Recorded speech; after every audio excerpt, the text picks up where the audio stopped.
Students, I welcome you all in biology class. Today we are going to start chapter number 4, the cell.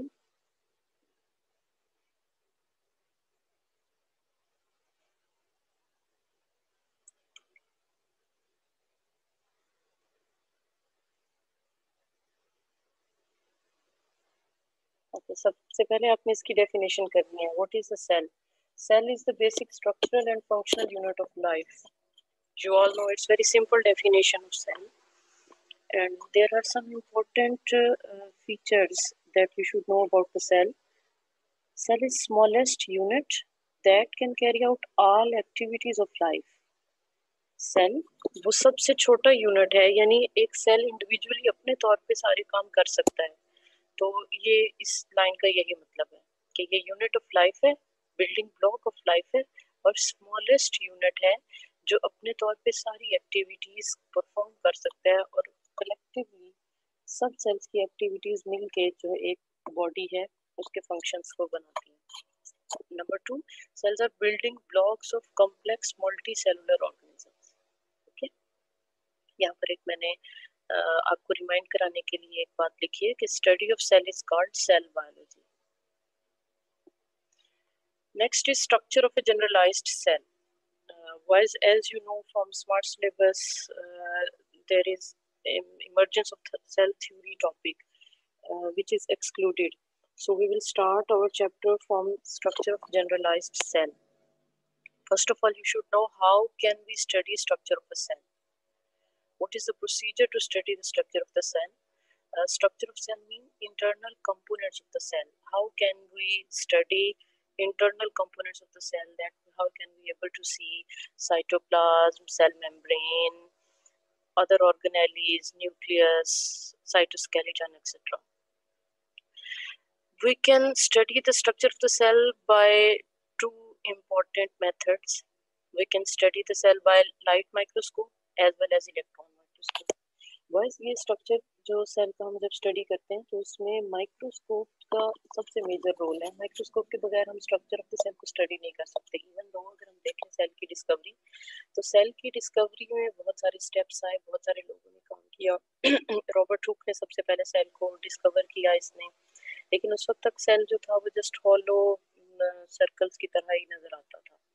तो cell के internal components, ये cell की जो discovery है वो related है डिस्कवरी ऑफ द माइक्रोस्कोप से, क्योंकि सेल नेकेड आई से नजर नहीं आता, इसीलिए सेल की डिस्कवरी माइक्रोस्कोप से रिलेटेड है. और हम माइक्रोस्कोप जैसे जैसे जितनी हाई पावर की माइक्रोस्कोप्स आती गई उतनी ही ज्यादा, जितनी जिसकी मैग्निफिकेशन पावर ज्यादा है उतने ज्यादा हमें सेल्स के कंपोनेंट्स और पार्ट्स हैं वो ज्यादा विजिबल हुए और हम इस काबिल हुए कि उनको विजुअलाइज कर सकें.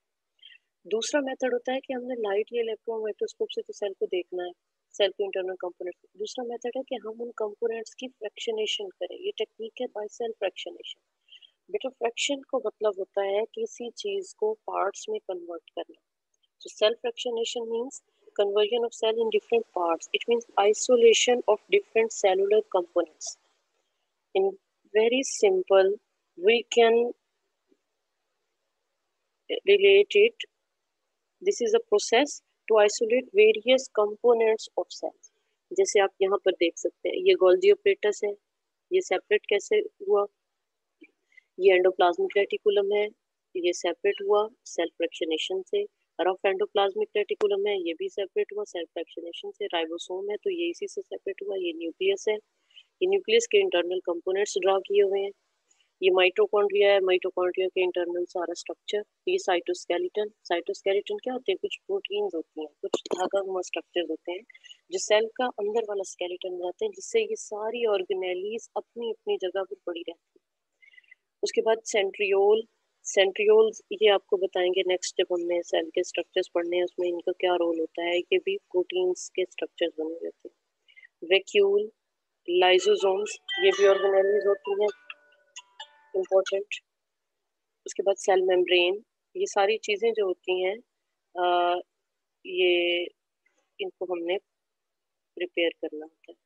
ठीक है, ये बॉयज मैंने ये वाली डायग्राम इसलिए यहाँ पर ड्रा की है, यहाँ पर ये आपके लिए राइट ये इस स्लाइड में ऐड की है कि इससे आप जब सेल के स्ट्रक्चर्स को ड्रा करेंगे तो सेल के जो ये इम्पोर्टेंट कंपोनेंट्स हैं ये सारे कंपोनेंट्स जो हैं इनको ड्रा करना आपको आता हो कि आपने गोल्गी ऑपरेटस अगर सेल के अंदर बनाना है तो उसकी शेप किस तरीके से आप रखेंगे। तो ये थोड़ा सा ये क्लियर सी पिक्चर है और ये हम किस वजह से हम इसको देखने के काबिल होंगे, इस वजह से कि ये सेल्फ फ्रैक्शनेशन टेक्निक में इस काबिल है।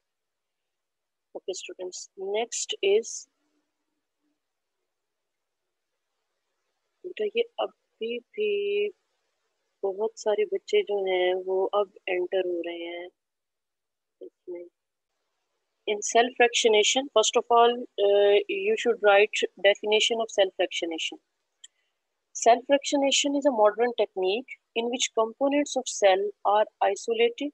Cellular components means uh, such as internal organelles or other parts, cell membrane, all these structures are cellular components. So self fractionation is a modern technique in which components of cell are isolated and then homogenized or disrupted and then separated by density gradient centrifugation. So cell fractionation is basically separation or isolation of components of cell and then their separation through centrifugation. To do this, we have to homogenize and disrupt the cells. Isolate the components of the cells, then homogenize and disrupt them, and then separate them according to their density.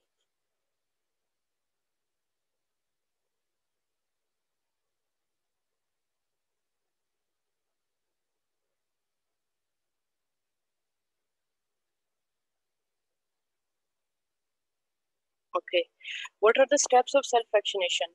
बस ये वाली slide जो है ये मैंने इसीलिए draw की है, यहाँ पे राइट की है ताकि आप इसको अच्छे तरीके से इसके स्टेप्स देख लें, क्योंकि ये शॉर्ट क्वेश्चन में आता है सेल्फ फ्रैक्शनेशन, उसकी डेफिनेशन, उसके अलावा उसके स्टेप्स अगर पता होंगे तो डेफिनेशन आप राइट भी कर सकेंगे, उसको एक्सप्लेन भी कर सकते हैं। सबसे पहला स्टेप क्या होता है सेल्फ फ्रैक्शनेशन में? सैंपल लेना। सैंपल क्या है? मतलब if I want to study a plant cell, if I want to study a leaf, if I want to study a brain cell, whatsoever which tissue I want to study, first of all I should take a sample from that part. Tissue को हमने वहाँ से exercise करना है, वहाँ से separate करना है, वहाँ से सेल लेना है। सेल निकालने के तरीके होते हैं, उसकी कटिंग होती है, सेक्शन कटिंग से हम पार्ट्स अलहदा करते हैं, इस तरह के डिफरेंट मेथड होते हैं। Then homogenization. होमोजेनाइजेशन वाइज जो होती है ना, ये किसी स्पेसिफिक मशीन पे होती है, स्पेसिफिक इंस्ट्रूमेंट्स होते हैं जिनको होमोजेनाइजर्स बोला जाता है, जैसे हम कहते हैं ब्लेंडर, ब्लेंडर भी एक होमोजेनाइजर है। तो सेल्स के लिए हमारे पास होमोजेनाइजर्स होते हैं, उन होमोजेनाइजर्स में हम अपना सैंपल डाल देते हैं, वो उसको सिंपली क्या करते हैं, ब्लेंड कर देते हैं, मिक्स कर देते हैं, या हम सिंपली हम बाय हैंड भी ये वाला काम कर सकते हैं पिस्टल और मोटर में। Then disrupted tissues. जब होमोजेनाइजेशन में हमें कुछ स्पेसिफिक चीज़ें भी डालना पड़ती हैं, इनमें सॉल्यूशंस डालना पड़ते हैं, बफर सॉल्यूशंस डालते हैं और काफ़ी सारी चीज़ें डालते हैं ताकि जो टिश्यूज हैं वो टिश्यूज जब हम पार्ट्स सेपरेट करें तो ऑर्गेनेलिज डिस्ट्रप्ट ना हो, ऑर्गेनेलिज टूटे नहीं, सेल डिस्ट्रप्ट हो, सेल के इंटरनल पार्ट्स जो होते हैं वो खराब ना हो, एंजाइम्स उनको खराब ना करें, वो बर्स्ट ना हो जाए, उसके लिए हमें कुछ सॉल्यूशंस डालना पड़ते हैं जिनको हम होमोजेनाइजेशन सॉल्यूशंस बोलते हैं। उसके बाद टिश्यूज को डिस्टर्ब कर लेना, इनके डिफरेंट जो ये जो सेल की सस्पेंशन बना लेते हैं होमोजेनाइजेशन सॉल्यूशन के अंदर, ये होमोजेनाइज्ड टिश्यूज होते हैं तो ये डिस्टर्बेड टिश्यूज बन जाते हैं। Then centrifugation. सेंट्रीफ्यूगेशन टेक्निक होती है कि जिसमें हम सेल्स के कंपोनेंट्स को सेपरेट करते हैं, किस तरीके से, इनकी स्पिनिंग करके स्पिनिंग करते हैं कि एक सेंट्रीफ्यूगेशन मशीन होती है जिसमें हम ये करते होते हैं। तो सेंट्रीफ्यूगेशन मशीन में क्या किया जाता है, components of the cells, disrupted tissues जो होते हैं उनको इस मशीन में डाल दिया जाता है और उसके ऊपर हम टाइम सेट कर देते हैं कि कितनी रेवोल्यूशंस पर मिनट हो, पर सेकंड हो, कितना इसको घुमाना है। जैसे जैसे आपके सेल्स ये जो डिस्ट्रप्टेड टिश्यूज हैं, ये जो सॉल्यूशन है, ये मटेरियल जितनी ज्यादा इसकी रेवोल्यूशंस होंगी, यानी जितनी ज्यादा स्पिनिंग होगी, जितना ज्यादा घूमेगा, उतने ही ज्यादा जो सेल्स के कंपोनेंट्स हैं वो अपनी अपनी साइज और वेट के अकॉर्डिंग सेपरेट हो जाते हैं। और एक और बात याद रखनी है कि सेंट्रीफ्यूगेशन में हम अपने डिस्ट्रप्टेड टिश्यूज उनको हम एक, जैसे ट्यूब्स होती हैं, इस तरह की सेंट्रीफ्यूगेशन ट्यूब्स होती हैं स्पेसिफिक, उनमें हम डिस्ट्रप्टेड टिश्यूज डालते हैं और उसके बाद ऊपर से हमें एक सोल्यूशन डालना होता है कि जो डेंसिटी जनरेट करता है, तो हमारे पास ये टिश्यूज होते हैं वो सेपरेट हो जाते हैं। So definition of centrifugation is separation of various cellular components on the basis of size, weight and density of the medium. Density of the medium क्या है, जो मैंने आपको बताया कि सेंट्रीफ्यूगेशन करने के लिए सेंट्रीफ्यूज ट्यूब में हम डिसरप्टेड टिश्यूज डालते हैं, तो साइज और वेट के अकॉर्डिंग डिसरप्टेड टिश्यूज सेपरेट होंगे और डेंसिटी ऑफ द मीडियम हमने कोई ऊपर से सॉल्यूशन डाला होगा जो वहाँ पर डेंसिटी जनरेट करेगा। तो इस हम साइज, वेट और डेंसिटी ऑफ द मीडियम के अकॉर्डिंग सेलुलर पार्ट्स को सेपरेट कर लेना। लेकिन कैसे सेपरेट करना? By spinning homogenized tissues in centrifuge machine at medium speed। अगर हम homogenized tissues को centrifuge machine में मीडियम स्पीड पे अगर हम उनकी स्पिनिंग करें तो इससे जो सेलुलर कंपोनेंट्स अपने साइज, वेट और डेंसिटी के अकॉर्डिंग सेपरेट आउट हो जाती है, इसको सेंट्रीफ्यूगेशन बोलते हैं। यहाँ तक हमारे पास बहुत सारे सेलुलर कंपोनेंट सेपरेट हो जाते हैं। कुछ सेलुलर कंपोनेंट्स ऐसे होते हैं कि जो उस वक्त भी सेपरेट आउट नहीं होते, उनको हमें अल्ट्रा सेंट्रीफ्यूगेशन से सेपरेट करना पड़ता है। And what is ultra centrifugation? Ultra centrifugation is separation of cellular components on the basis of size, weight and density by spinning at very high speed। अगर आप बहुत ज्यादा अगर स्पिनिंग की स्पीड बढ़ा देंगे तो जितनी ज्यादा स्पीड होगी उतनी ही वो सेंट्रीफ्यूगेशन जो होगी वो ज्यादा, जो कंपोनेंट पहले सेपरेट नहीं हुए वो उस वक्त भी सेपरेट होंगे। तो ये सेंट्रीफ्यूगेशन जो होती है और अल्ट्रा सेंट्रीफ्यूगेशन के बोलते हैं। तो बॉयज ये सारे जो स्टेप्स हैं कि आपकी बुक में इसमें राइट हुए हैं, बस ये है कि वो पैराग्राफ की फॉर्म में है। तो मैंने यहाँ पर आपको इसके डिफरेंट जो है स्टेप्स ड्रा कर दिए। ये एक ओवरऑल डिस्क्रिप्शन है कि डायग्रामेटिकली मैं आपको यहाँ पर जस्ट शो कराने के लिए कि थोड़ा आइडिया हो जाए किस तरीके से किया जाता है। ये होमोजेनाइजर है, जैसे कोई भी ब्लेंडर होता है किस तरह से, इसके अंदर हमने सैंपल लिया हुआ है, उस सैंपल की होमोजेनाइजेशन की है। अब ये हमारे पास डिसरप्टेड टिश्यूज, ये यहाँ पर ये टिश्यूज हैं, ये टिश्यूज जैसे ही हमने होमोजेनाइजेशन इनकी की तो ये होमोजेनाइजेट बन गया, एक आपके पास मिक्सचर बन गया। अब ये सारे के सारे जो टिश्यूज हैं ये आपके पास डिसरप्टेड टिश्यूज हैं जो होमोजेनाइजेशन के बाद आपने इनको थोड़े थोड़े पार्ट्स में कन्वर्ट किया। उसके बाद यहाँ से ऑनवर्ड यहाँ तक आप सेंट्रीफ्यूगेशन कर रहे हैं। सबसे पहले आपने सेंट्रीफ्यूगेशन की है। सेंट्रीफ्यूगेशन आपने ये इस ट्यूब में डाला हुआ है, इसमें क्या किया हुआ है, सेंट्रीफ्यूज होके ये डिफरेंट कंपोनेंट्स आपको नजर आ रहे हैं। ये जो सबसे नीचे जो बैठ गया इसका मतलब है कि इसका वेट ज्यादा है तो इसलिए वो नीचे आ गया। तो इसी तरीके से हम step by step different parts को सेपरेट करते जाएंगे। यहाँ पर आप देख सकते हैं कि इसमें डिफरेंट पार्ट सेपरेट हो गए। तो हर एक पार्ट की, हर सेलुलर कंपोनेंट की अपनी स्पेसिफिक उसका साइज है, उसकी डेंसिटी है, जिसके अकॉर्डिंग हम उसको सेपरेट कर देते हैं। फॉर एग्जांपल ये यहाँ पर नजर आ रही है डिफरेंट सेलुलर कंपोनेंट्स हैं डिफरेंट कलर्स से शो हो रहे हैं। आपने स्पीड जैसे जैसे बढ़ानी है वैसे वैसे कंपोनेंट्स जो सेपरेट हो, जैसे फॉर एग्जांपल सबसे पहले सेल का सारा न्यूक्लियस जो है वो सेडिमेंट हो गया। सेडिमेंट कहते हैं कि जो चीज नीचे बैठ जाए, ये ऊपर सारा जितना भी मटेरियल होगा हम इनको निथारते लेंगे, इस ऊपर वाले सारे मटेरियल को निथार लेंगे, ऊपर वाली चीज को बोलते हैं सुपरनेटेड, ये सेडिमेंट्स है। अभी फॉर एग्जांपल न्यूक्लियस सेपरेट हो गया, फिर सेंट्रीफ्यूज किया, माइटोकॉन्ड्रिया सेपरेट हुआ है वो भी नीचे बैठ गया, वो पैलेट हो गया, और लाइसोसोम्स या पेरोक्सिसोम्स हैं वो इस स्टेप में हुए। उसके बाद फिर हमने सेंट्रीफ्यूज किया, मजीद सेंट्रीफ्यूज किया तो उससे फॉर एग्जांपल छोटी छोटी वेसिकल्स जो हैं वो सेपरेट हो गई। फिर हमने और सेंट्रीफ्यूगेशन की तो उससे आपके पास क्या है, राइबोसोम्स सेपरेट आउट हो गए। तो इस तरीके से ये स्पीड जितनी स्पीड हम करेंगे उस हिसाब से हमारे पास मटेरियल जो होंगे वो सेपरेट आउट होते रहते हैं अपने अपने साइज की बेस पे। ये नहीं है कि हमने इनको किस तरीके से, बस ये साइज के अकॉर्डिंगली वो सेपरेट होते जाते हैं और उसकी हमें स्पीड जो होती है वो हम जिसकी हमें ज्यादा जो ज्यादा लाइट होगा उसकी ज्यादा स्पीड हमें चाहिए होगी उसको सेपरेट आउट करने के लिए। नेक्स्ट जो है इसकी बेस पे हम बता सकते हैं कि कंपोनेंट्स ऑफ द सेल्स कौन कौन से हैं। जैसे हमने सेंट्रीफ्यूगेशन की, सेल्फ फ्रैक्शनेशन की, तो सेल्फ फ्रैक्शनेशन टेक्निक से हम इस काबिल हुए कि सेल्स के कंपोनेंट्स को शो करें। So there are three basic components of a cell. Number one, plasma membrane, and also a cell wall in plant cell. If there is an animal cell, then it will have only boundary which is plasma membrane, and if it's plant cell, then plasma membrane is covered and a cell wall is around the plasma membrane. The second is cytoplasm, including all organisms.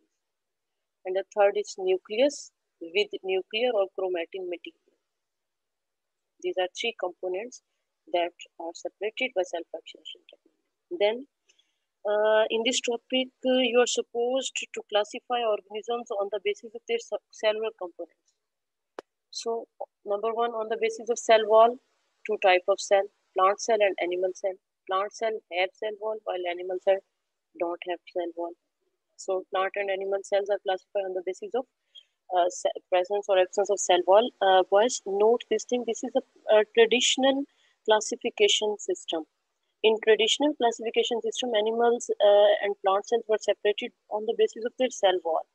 ये याद रखना है कि traditional system of classification जो था वो ये इस कंपोनेंट के बेस पर था. And then on the basis of cellular organization, eukaryotic cell and prokaryotic cell. Students, eukaryotic cells are having membrane-bounded organelles. Their organelles are organized, and the components of internal components of organelles are organized, and a membrane covers them. So eukaryotic cells have membrane-bounded organelles, while prokaryotic cells lack membrane-bounded organelles. इनमें अगर mitochondria का function करने वाला structure अगर मौजूद है तो वो जस्ट ऐसे ही पार्ट्स होंगे, उसकी गिर्द मेम्ब्रेन नहीं होगी. फॉर एग्जांपल, अगर कोई प्रोकैरियोटिक सेल जो है वो फोटोसिंथेसिस कर सकता है तो वो फोटोसिंथेसिस कर सकेगा, उसमें क्लोरोप्लास्ट नहीं होगा. जस्ट ऐसे ही थाइलाकाइड मेम्ब्रेन या ग्रेना इस तरह का स्ट्रक्चर जो होंगे वो ऐसे ही साइटोप्लाज्म के अंदर डिस्ट्रप्टेड इधर उधर उसमें सस्पेंडेड पड़े हुए होंगे. ठीक है, ओके. ये हमारा आज का लेक्चर था. इस लेक्चर में इसकी जो सारी अरेंजमेंट है ये सारा ये आपके बुक में यहाँ से स्टार्ट हो रहा है. यहाँ से यहाँ तक सारे जो सेंट्रीफ्यूगेशन टेक्निक है जिसमें अल्ट्रा सेंट्रीफ्यूगेशन तक जितनी मैंने स्लाइड्स बनाई हैं वो सारी यहाँ से यहाँ तक हैं. इसकी हेडिंग्स और स्टेप्स ये सारे आपकी बुक में इस जगह से लिए गए. उसके बाद नेक्स्ट फॉलोइंग कंपोनेंट्स, वो ये 3 कंपोनेंट्स हैं. उसके बाद यहाँ से स्टार्ट हो रही है classification of organism. The traditional system of classification, all organisms are divided into plants and animals on the basis of absence or presence of cell wall. The cells of the plants and animals can be distinguished by the presence or absence of cell wall. तो यहाँ तक ये classification, first classification है on the basis of cell wall. Cells of animals and plants are complex and have distinct nucleus. Chromatin material is bounded by a membrane and are called eukaryotic. So second classification is on the basis of cellular organization. तो यहाँ पर आपने heading बना देनी on the basis of cellular organization. Eukaryotic cell में आप देखेंगे कि they have distinct membrane bounded organelles. On the other hand, the primitive type of the cell, such as bacteria, they lack definite nucleus and are said to be prokaryotic. In prokaryotes, the nuclear material is directly submerged in cytoplasm and is not separated from it by membranes. Even though सिर्फ nucleus भी नहीं बल्कि इनकी बाकी organelles भी सारी membrane bounded नहीं होती. The eukaryotic cells vary greatly in size. यहाँ पर अब आप हेडिंग बनाएंगे साइज ऑफ अ सेल या size of cellular components. Size आप किस तरीके से मेजर करते हैं. यूकैरियोटिक सेल्स वेरी करता है साइज, उसमें साइज में उनके साइज काफ़ी ज़्यादा उनमें फ़र्क होता है कि जिस क्या वायरस का है, बैक्टीरिया का, बैक्टीरिया की कौन सी टाइप का है, वो वेरी करता है. यूकैरियोटिक सेल्स जो होते हैं इनमें डिफरेंट होता है कि वो सेल आपकी आई सेल है, आपका स्किन सेल है, ह्यूमन सेल है, प्लांट सेल है, एल्गी का सेल है, फंजाई का सेल, जिसका भी सेल है. तो यूकैरियोटिक सेल भी वेरी करेगा. उसमें क्या है, they could be as big as an ostrich's egg. MCQ के हवाले से बात याद रखना. ऑस्ट्रिक का एग यानी शुतुरमुर्ग जिसको हम बोलते हैं, उसका एग जो होता है वो सबसे बड़ा सेल, जो जिस सेल को आप देख सकते हैं वो एक एग सेल होता है. और एग सेल में सबसे बड़ा एग जो होता है वो ऑस्ट्रिक का होता है. इसलिए हम बोलते हैं कि सबसे बड़ा सेल जो है वो एग सेल होता है, ostrich's egg cell. Most of the cells are microscopic and are not visible to the naked eye. ज्यादातर आपके सेल जो होते हैं वो माइक्रोस्कोपिक होते हैं यानी छोटे साइज के होते हैं. इसको सिर्फ माइक्रोस्कोप से ही आप देख सकते हैं, हम आम आंख से नहीं देख सकते. नेकेड आई मतलब आम आंख से नहीं देख सकते. Their size is measured in micrometer. ये यूनिट है जिससे हम मेजर करते हैं size of a cell. 1 micrometer is 1 into 10⁻⁻⁶ of a metre, यानी 1 मीटर के आप 1 × 10⁻⁶ इतने पार्ट्स अगर आप कर लें तो वो आपके पास 1 माइक्रोमीटर बन जाता है। ठीक है। उसके बाद the use of modern technology has made it possible to study following components of the cell in detail. तो ये यूज ऑफ मॉडर्न टेक्नोलॉजी मतलब हमने बहुत ज़्यादा मैग्निफिकेशन वाली माइक्रोस्कोप्स यूज़ करें और सेंट्रीफ्यूगेशन टेक्निक यानी सेल्फ फ्रैक्शनेशन टेक्निक। तो सेल्फ फ्रैक्शनेशन, माइक्रोस्कोप्स की मैग्निफिकेशन पावर, ये जितनी टेक्नोलॉजीज हम यूज़ करते हैं उनसे हमने इन डिटेल उनके सारे स्ट्रक्चर जो है वो देख लिए हैं। So students, it's all about today's lecture.